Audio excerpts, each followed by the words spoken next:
Good morning বন্ধুরা, তোমরা কেমন আছো? আশা করি খুব ভালো আছে। আমি খুব ভালো আছি। প্রতিদিনকার মাছকেও তোমাদের কাছে রেসিপি নিয়ে হাজির। আজকে আমি বানাবো মাছের মাথা দিয়ে ছোলার ডাল দিয়ে কুমড়োর তরকারি। কুমড়োর তরকারি তো অনেক রকমভাবে খেয়েছো, মাছের মাথা দিয়ে, আলু দিয়ে। একবার ডাল দিয়ে বানিয়ে খেয়ে দেখো কেমন লাগে। আর একটা স্পেশাল মশলা আছে, সেটা আমি তোমাদের সাথে পরে শেয়ার করবো। এখন আপাতত কী কী মশলা লাগছে সমস্ত সবই তোমাদের সাথে শেয়ার করে নিয়ে নিয়েছি। ফোড়ন দেওয়ার জন্য একটু জিরে, শুকনো লঙ্কা আর একটু মেথি পাতা। আর এদিকে নিয়ে নিচ্ছি নুন, হলুদ, লঙ্কার গুঁড়ো, কাঁচা লঙ্কা। ঝালটা তোমরা যেরকম খাবে সেরকম নিয়ে নেবে। আর লঙ্কার গুঁড়ো নিয়ে নিচ্ছি। এখানে নিয়ে নিচ্ছি ছোলার ডাল 1 বাটি মতন ভেজানো। এখানে আলু আর কুমড়ো ধুয়ে রেখে দিচ্ছি। আর এখানে আদা, রসুন, পেঁয়াজের পেস্ট নিয়ে নিচ্ছি।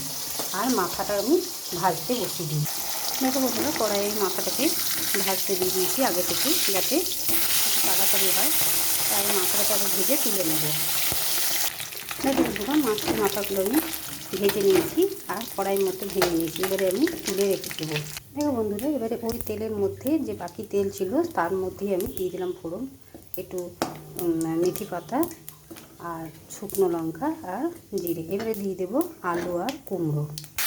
এরপর দিয়ে দিলাম সমস্ত গুঁড়ো মশলা, নুন, হলুদ, লঙ্কার গুঁড়ো যেগুলো নিয়েছিলাম, আর দিয়ে দিলাম তার সাথে কাঁচা লঙ্কা আর ছোলার ডাল। এবারে আমি খুব ভালো করে মিশিয়ে নেব।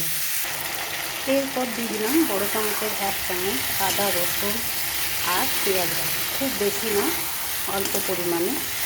এরপর আমি খুব ভালো করে নেড়ে চেড়ে কষিয়ে নেব, যাতে আদা রসুনের গন্ধটা না থাকে।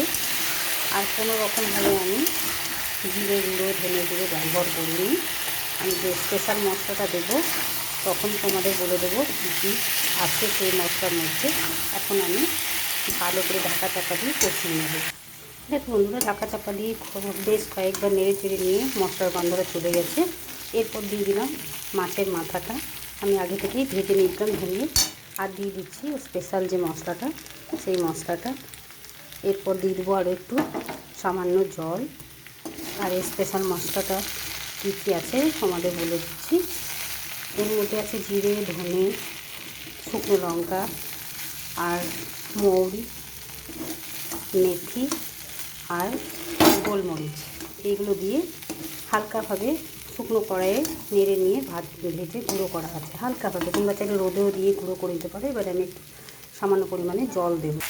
দেখো বন্ধুরা, মশলাটা দিয়ে বেশ কয়েকবার নেড়ে চেড়ে নিলাম। এরপর দিয়ে দেবো জল। আর এই যে স্পেশাল মশলাটা ছিল তার মধ্যে গরম মশলাও ছিল, সেটাও হালকা করে ভেজে নিয়েছি। এবার আমি জল ঢেলে দেবো যতক্ষণ না আলু, কুমড়ো আর ডালটা সেদ্ধ হয় ততক্ষণ আমাদের অপেক্ষা করতে হবে। তাই পরিমাণ মতন জল দিয়ে দেবো। দেখো বন্ধুরা, আমি ঢাকা চাপা দিয়ে ভালো করে সেদ্ধ করে নিয়েছি। আর দেখো আমার তরকারিটা তৈরিও হয়ে গেছে।